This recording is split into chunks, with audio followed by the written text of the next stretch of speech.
Today, we test the new Hermes Agent update version 0.17. Listen, I'm not going to tell you it's a game changer, but they are making so much progress on a weekly and monthly basis. It is insane. The desktop app, is it usable for me yet? Is it my daily driver yet? Well, I guess you'll have to wait till the end to find out. So without further ado, let's build. All right, so I had my executive assistant, Neo, on my Hermes Agent team put this together for me. Version 16 put Hermes on desktop. Version 17 tests how far it can reach. No pun intended. If you know that version 0.17.0 is called reach, right? I love that Neo put that little touch on there. So listen, I'm not going to read this line for line, but we're going to go through some of the notable upgrades from 16 to 17. And then we're going to do a real life demo, right? We're actually going to have Neo do something live so we can see the asynchronous background subagents working together with one common goal. Let's see how that works. Just a few notables here. These numbers may not mean something to everybody, but there's essentially almost 1,500 commits on GitHub since version 16, 800 merged pull requests, almost 1,700 files changed, and almost 250 community collaborators. Pretty cool. Now, what shipped? New places to reach. I love these little attentions to detail that Neo did. iMessage. You can now communicate with your agents through iMessage, Raft, an official WhatsApp Cloud API, and then you have richer Telegram output, which I personally love because I communicate with my agents first and foremost on Telegram, just because I love the features built into it, right? Desktop became a bit more serious. We're about to test that. Agents can keep working, as I mentioned, right? There's what's called an asynchronous subagent, like baked into the system now that you can call on to give your default agent profile or whatever agent profile you're working out of a task. And depending on how complex that task is, that agent will then spin up 5 to 10 to 15, how many ever parallel subagent sessions need to run to accomplish that primary goal, which is pretty cool. Creative tools expanded. So image generate not only creates new images, but you can edit existing images. I actually love that feature. Yeah, I really love that feature. Wow. Blank slate mode lets users start minimal and add only capabilities they need. This is great for troubleshooting, right? Let's say you're not loving the outputs of your agent profiles that you have spent tons of hours configuring, or even just 30 minutes to an hour setting all the defaults. Well, blank slate mode allows you to test that same workflow on a blank slate to see if you get a better output. Maybe there's some conflicting skills or memory or rules of operation within that agent profile that's preventing you from getting the output that you want. So that's a great way to troubleshoot your way through that. And then a team and admin surface has matured. Profile builder, multi-profile dashboard, which I'm about to dig into here really quickly. Now, you're welcome to try to run this yourself, right? I'm going to skip through the end of this and we're going to go straight to the prompt. But before we start running that demo, let's go explore the desktop app, shall we? Oh, it looks like I was testing this button here before I started recording the video.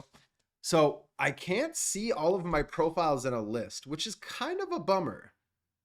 I gotta say, it has improved. I love that I can navigate between the agent profiles here. One thing I can't get to easily though, like I wish it was a drop down. And I'm getting an error here about my gateway having codex auth saying it's missing an access token. Whereas on my Hermes dashboard, it's fine. So I feel like this is a desktop only minor bug. Interesting. I really just want to switch to Neo. Let me try just going left, right on keyboard. That doesn't work. Left, right on mouse. That doesn't work. Man, that's a bummer. That's a bummer. Let's check. Okay. This actually expands bigger now. I remember previously it was like stuck into a very small bar here. Still, since we have our Hermes agent team set up on a remote server, this is only showing me my local terminal, right? So we would have to SSH into that remote system. Okay. All right. Not the end of the world. Listen, it's improving for sure. It's improving.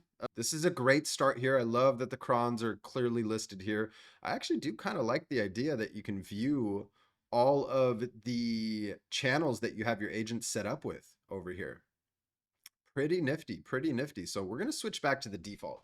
Since I can't get to Neo easily from here, listen, before I move on from the desktop app, listen, I'm not going to test every new tab, every new feature. This is a first impression of how it feels. They are making progress as we thought they would, right? As I personally thought they would. But it's not quite there for me to ditch the dashboard yet. I'd like to see a few more updates, or maybe by version 0.2, maybe it'll be at a point where I start using it daily, but it's just not quite there for me yet. I want an ease of use. And let me show you what I mean here. Look at the Hermes Agent dashboard, right? Easily I can switch, drop down menu, I can select whatever agent, and then across the top, I get a banner letting me know what agent I'm a part of. That's great user experience. It's a great UX decision for this desktop app. They should definitely do that right up here, top left.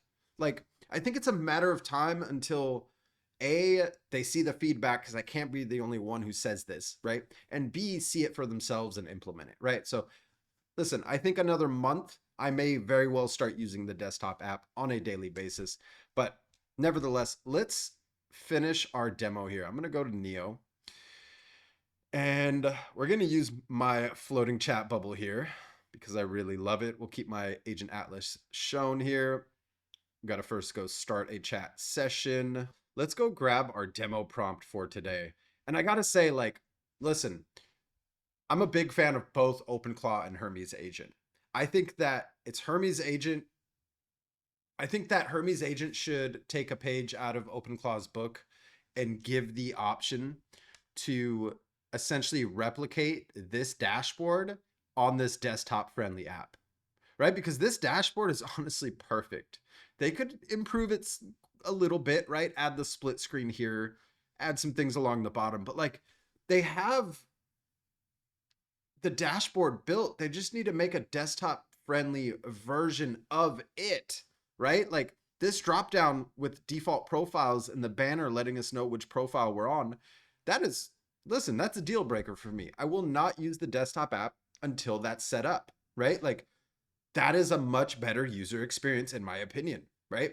I think they're trying to copy too much like what ChatGPT feels like in a desktop app and what most of these frontier models are doing with their desktop apps. But nevertheless, I digress. All right, so let's go grab this prompt here. So we're going to tell Hermes to run agents in parallel. We're going to do a research meeting coordinator.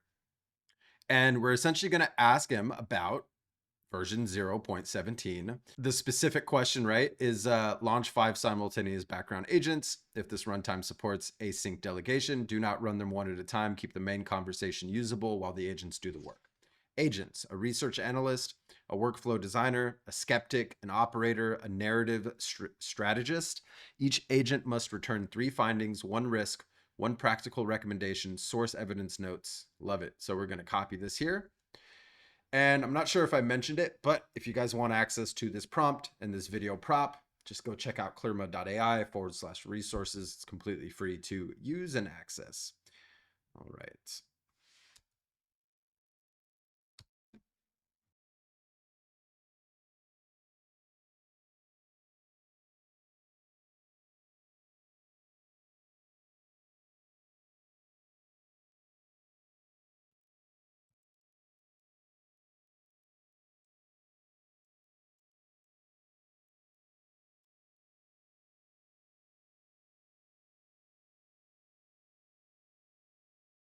Let's see. So chat stayed available.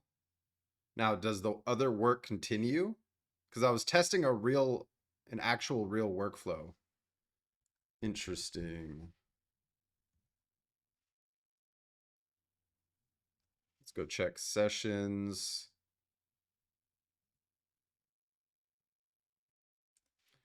What happened to that last task? I was testing you. I wanted to see if it would interrupt that last task flow where you were spinning up multiple agents in parallel.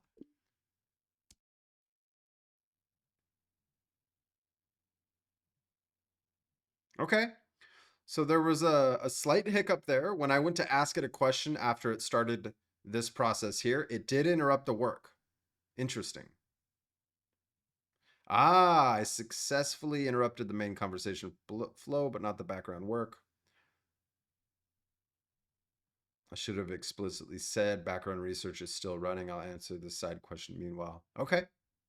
Good to know. Good to know. First async batch landed. 2 out of 5 agents complete. Important partial signal so far. Both completed agents are converging on the same framing. Version 0.17 looks like a real supervised daily driver candidate, not just a demo, especially for technical solo operators and SMB workflows. Yeah, I'm already, listen, this dashboard, hands down, my favorite, right? It took some time, but it's grown on me. Now, their desktop app, I get who it's for, I get why they're doing it, but they have the core foundation of navigation, of user experience here. They just need to simplify it, right? So add the profiles up here, add a drop down, add a banner letting us know what profile we're on, or allow us to change the appearance per profile, per agent profile, right? Like they're almost there. They're almost to the point where I want to make this my daily driver, but they're just not there yet. I'm going to continue using the dashboard on a daily basis instead, right? Like we're just not there yet. Now, if you guys are unaware, I'm gonna a shameless plug here. This is my floating chat bubble that I built for the Hermes Agent dashboard. It's been working flawlessly since I think version 13 or 14. I can't remember. Um, I haven't had to update the repository on GitHub. Check the link below for that. It just allows you to have this floating chat bubble no matter where you are in the Hermes Agent dashboard. And it has persistent memory as well. So if you want to navigate back to chat or back to another tab, it keeps memory of that session until you either hard refresh your page or your dashboard rather, or start a new session, right? Listen, this is just one demo, one use case. I hope that you're now getting ideas of what you could do with Hermes Agent and a multi-agent team. And even if you don't have a multi-agent team like this, right? You can have a team of 2, 3, you know, well-oiled default profiles, or let me rephrase that, well-oiled agent profiles, and then they can all spin up their own asynchronous background subagents, right? To work on one common goal. Hermes Agent is improving at such a rapid pace. It's like OpenClaw early on. I'm hoping they'd never slow down this pace. All right, now let's go check the results really quickly. Let's just scroll up here. We're not going to read this line for line, right? But we are just going to briefly scan it. Not just a flashy signal. Yep. I agree. Workflow crossed from single session demo towards workspace. Yeah, it really has. This drop down feature is such a game changer for me. I know that technically happened on the tail end of version 16, but now they're incorporating it into the desktop, right? Now I would just like a similar functionality, and I'll start using that desktop app more frequently for sure. Skeptic, daily driver capable for technical users, but not broadly polished. Yep, I agree with that. Setup is still configuration heavy. Power features increase blast radius. The weak point is the desktop workspace maturity and recovery. Yep, I agree. Operator, operationally usable if run like infrastructure, profile isolation, file backed up state, config. Yep. All right, features that matter most, async subagents and background work. Yeah, we just tested it live. You interrupted the main conversation with a random GPT-5.5 question. The main conversation stayed usable. The background batches returned later, and I resumed synthesis. Lovely. Desktop app becoming an operational shell. Yep, it's getting there. It's notably better, but it's just not there for me personally. It may be good enough for you. Hey, by all means. Profiles and state isolation. The workspace claim depends on profiles. Daily operation needs separable identities, workspaces, configs, memories, and tool state. Okay. Cron and reoccurring automation. Cron moves Hermes. This might be some weird. I think it's referencing more so. I mean, we were able to access the crons previously here, so I'm a bit confused by that But nevertheless, listen, I'm not going to read through this word for word, but it works. And I will say one thing when you compare it to OpenClaw. OpenClaw is getting better at gateway stability after an upgrade, or an update rather. But early on, I mean, it would break back to back to back to back. Now, I'm still on OpenClaw. My internal day-to-day team, my daily driver, my content creation, that's all still on OpenClaw. Hermes Agent now is my product OS. This handles front-facing products, clients, services, anything that generates revenue. Hermes Agent and my multi-agent team handles it. So that's the differentiating factor between the two systems with how I use them right now. But, you know, to give a short answer, am I going to start using this desktop app now? I'm not yet. Look, we have like some weird bug here. It's just not polished yet, right? But that's expected. They're going to keep improving this. I think it'll get to a point where it's usable for me, but for now, I'm going to keep rocking my default Hermes Agent dashboard. I wanted to keep today as short and sweet as possible. I hope you found some value in today's video. Now, I'm not an AI expert. I'm building in public and sharing what actually works. If you'd like to see me make a particular video around a specific topic, drop a comment below. Let me know who you are, what you do, who are your target audiences, and what your question is, and I will add a video to my queue, custom tailored just for you. Thank you so much for tuning into today's video. My name is Marcelo. This is Clearmud, and clarity matters.